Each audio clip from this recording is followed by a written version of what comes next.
After spending most of his life in and out of prison, Marshall Taylor was facing the possibility of a 300-year sentence when he learned that a car accident during childhood had left him with an undiagnosed traumatic brain injury. From that point, he says, my life was changed. Together with Dr. Kim Gorgans, the neuropsychologist who helped him get treatment, Taylor, 55, now speaks out for others with TBIs in the prison system and beyond. Taylor shares his story in this week's issue of POPLE, on sale now.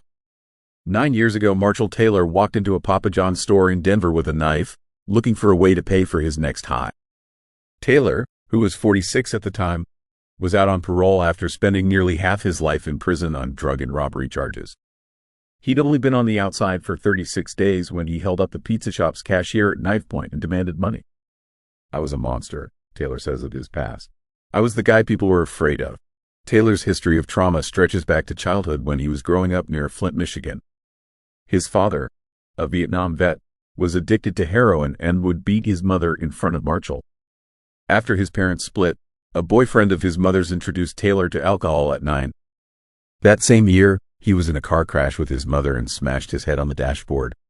They stitched me up, sent me on my way, he says of the injury, which he later learned was the cause of his TBI.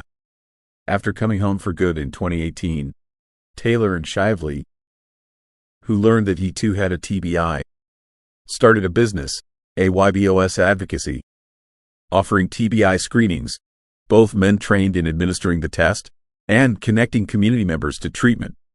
People need this, says Shively. The understanding of how deeply TBI has affected their community changed all of our lives, he says. And now Taylor acts as a mentor and guest speaker in Gorgans' classes each semester. He and Corey have become an integral part of those courses, Gorgans says.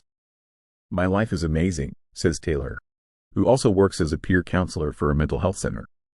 His fiancée, whom he refers to as his wife, Crotisha, is a medical technician, and although Taylor lost 2 of his 3 sons to fentanyl overdose, the couple enjoy time with their combined 18 grandchildren.